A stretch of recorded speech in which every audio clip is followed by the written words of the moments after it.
En este tutorial vamos a hablar brevemente, porque bueno, el tema tampoco da para mucho más, de los niveles de significado, que es parte del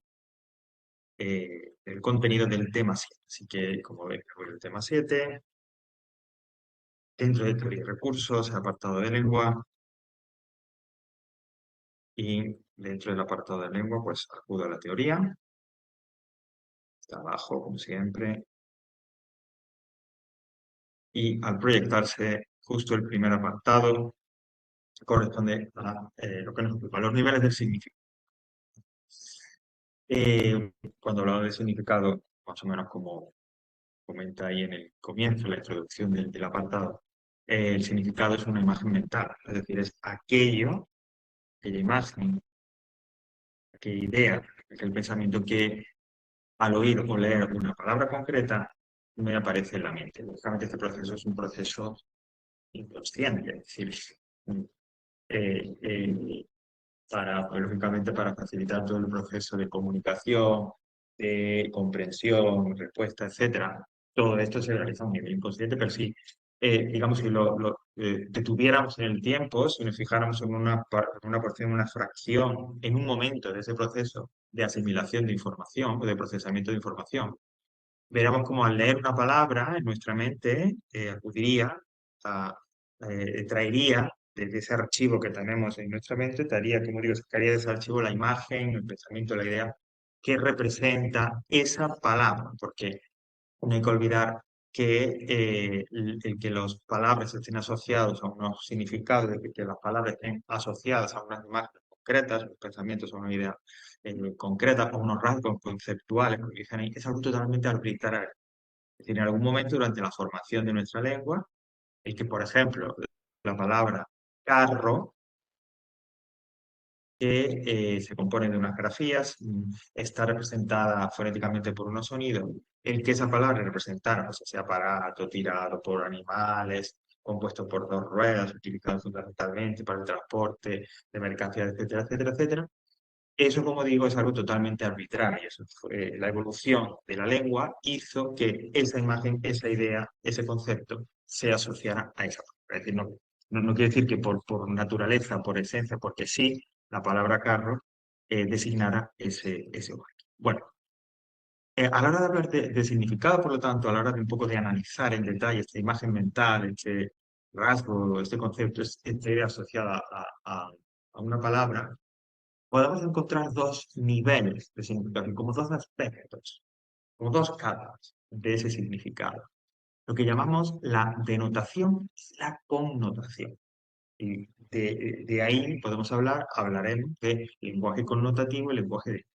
Bueno, ¿qué es la denotación? Es decir, ¿qué significa que una palabra tenga un significado denotativo? Pues básicamente, como dice ahí, es el significado objetivo de la palabra. Es aquel que es universal, aquel que cuando acudimos al diccionario de la Real Academia de la Lengua nos define, aparece en ese diccionario, el que todos los que compartimos esta lengua, que todos los que hablamos esta lengua, conocemos cuando aparece esa palabra.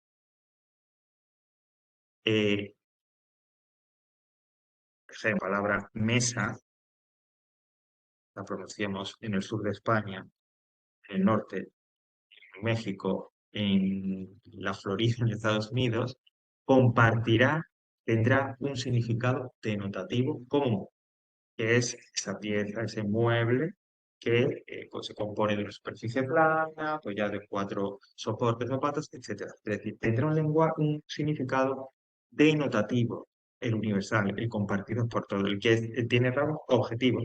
Es decir, mesa, insisto, es igual en España, en la Florida, en Estados Unidos, en Argentina, para el estudiante de español que esté estudiando en Alemania, etcétera, etcétera. Fijaos cómo acaba ese primer párrafo, es el sentido recto de las palabras y tiene una sola interpretación. Eso sería el significado denotativo, esa sería la denotación, ese significado objetivo, el que viene asociado por el uso, por el tiempo, a la palabra, el que aparece reconocido en el diccionario de la Real Academia, porque compartimos todos los datos. Y ningún hablante independientemente de donde proceda, carece de este significado. Es decir, al escuchar o leer esa palabra, va a entenderla de la misma manera en cualquier parte. Yo digo significado objetivo. Frente a esto, bueno, estoy utilizando en este tutorial, bueno, he utilizado como ejemplo la palabra mesa. Ahí tenéis algún ejemplo más con Aurora, con Burro, un poquito más detallado, ¿no? La explicación de los ejemplos, pero básicamente vienen a decir lo mismo, vienen a ejemplificar, a ilustrar esta denotación o significado. Frente a este significado objetivo, frente a esta capa objetiva, ¿no? Utilizando esta imagen de las capas, que decía, la denotación sería como la primera capa, la superficial, la que vemos todo. Pues debajo de esta capa, junto con ese significado objetivo, tendríamos el que llamamos, la que llamamos connotación o significado connotativo, que por oposición sería un significado subjetivo. Todas las palabras tienen un significado denotativo, es decir, todas las palabras tienen un significado objetivo, el de la Real Academia, como digo, el que todos comparten. Pero, además de este, junto con este, y por multitud de razones geográficas, históricas, sentimentales, emocionales, incluso por razones personales, se puede asociar otro significado u otros significados de carácter personal, como digo, subjetivo, local, etcétera, que compondrían esa otra capa de significado, que entrarían dentro de la categoría de significado connotativo.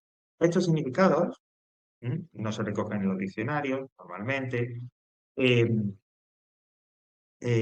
Como digo, tienen un carácter local, psicológico, emocional, incluso personal. Puede ser un significado asociado a una palabra, solo compartido por un mínimo número de hablantes. Por lo tanto, estos significados, como digo, al no ser universales, al no ser objetivos, serán objeto de una explicación y pueden variar muchísimo. Es decir, puede haber multitud de significados connotativos, multitud de significados subjetivos asociados a una palabra.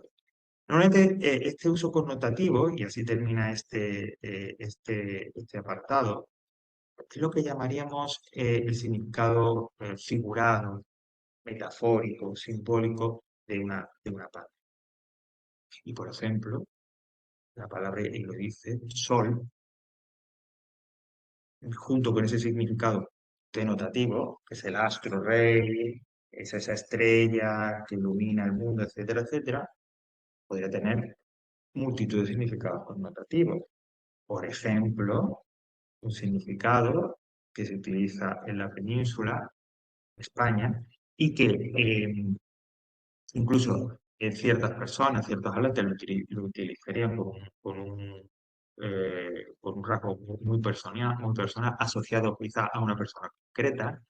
Cuando sol utilizamos en una frase del tipo, ay, es que eres un sol, mamá. Eso es un significado connotativo. Quiere decir sol, que es una persona, pues una persona buena, una persona simpática. Puede significar también que es una persona colaboradora, una persona que nos saca de apuros. Puede tener, dependiendo de la persona a la que nos refiera, del contexto en el que se hable, etcétera, puede referirse como digo, puede tener estos diversos significados connotativos. Significados, insisto, locales, psicológicos, personales, emocionales, sentimentales, etcétera, etcétera, ¿no? Y no compartido de forma universal. Por eso no hablamos de que tiene un carácter objetivo. De repente, el que yo diga que mi madre es un sol, pero como pues de repente salgo fuera, digamos, de mi entorno habitual, hablo con otras personas y realmente, o desconocidos o gente que no conoce a mi madre, y ese significado connotativo, ese significado tan emocional o tan personal, insisto, el denominar a mi madre, indicarla como que es un sol, pues queda vacío de contenido entre otras personas que no conozcan a mi madre o no llegan a entenderlo de forma completa. Pero, ¿qué quiere decir exactamente? A eso nos referimos con connotación. Decía que hay veces bueno, las razones, los factores que explican la connotación son múltiples. A veces, por ejemplo, pueden tener un carácter regional o de comunidad, ¿no? Eh, es decir, asociados a un uso local o también un poco de carácter emocional, ¿no? Todo junto, que se asocia a una palabra o a un concepto o a una idea en concreto. Perdón, que sea un momento. Ah, ok, perdón. Como decía, que se utiliza o en una comunidad, es decir, y se extiende más allá de un ámbito personal. A veces hay estos significados emocionales, subjetivos, que son compartidos por una comunidad, no de forma universal por todos los hablantes del mismo idioma, sino por una comunidad concreta de hablantes, ¿no? Por ejemplo, en una región. Hay veces que hay localismos, hay veces que hay uso de una misma palabra en una región, en una provincia, en una ciudad que lo comparte otros hablantes del mismo idioma en otras ciudades o en otras regiones o en otra comunidad, ¿no? Y esto se puede asociar a palabras concretas o a expresiones, ¿no? Por ejemplo, si yo digo una expresión, tú sabes que soy de Córdoba, y cuando hay un espacio muy grande, por ejemplo, si entras en un recinto y te sorprende porque es un espacio amplísimo, entonces pues se suele decir, es que aquí corren caballos, aquí pueden correr caballos. Esa expresión fuera de Córdoba pues queda un poco, como digo, cosas sin mucho sentido, ¿no? Pero ¿qué quiere decir que aquí corren caballos? Bueno, eso es también la connotación. Ese es el significado connotativo. Resumiendo, cada vez, si tuviéramos que analizar, tuviéramos que destripar, digamos, desde el punto de vista del significado de una palabra, siempre habría un significado común, objetivo, compartido por todos los hablantes de ese idioma, que es el significado denotativo. Lo que esa palabra, de forma original, sin lugar a dudas, sin interpretaciones, quiere decir. Y frente a ese significado denotativo, frente a esa capa superficial o primera que he dicho, podríamos encontrarnos con una o varias o múltiples capas o múltiples significados connotativos. Significados que se asocian a esa palabra, a ese concepto, o incluso, como hemos visto en el último ejemplo, a esas expresiones, debido a razones sentimentales, emocionales, locales, sociales, psicológicas, y que no están compartidas por todos los hablantes. No son universales. Ese significado connotativo, ese significado más subjetivo, puede ser compartido por un grupo reducido, mi familia, dos personas, por una localidad, por una comunidad, por una región, etcétera, etcétera. Pero como digo, no tiene un carácter universal o común a todos. Bueno, pues hasta aquí el significado o el proceso de denotación y connotación en relación al significado de cualquier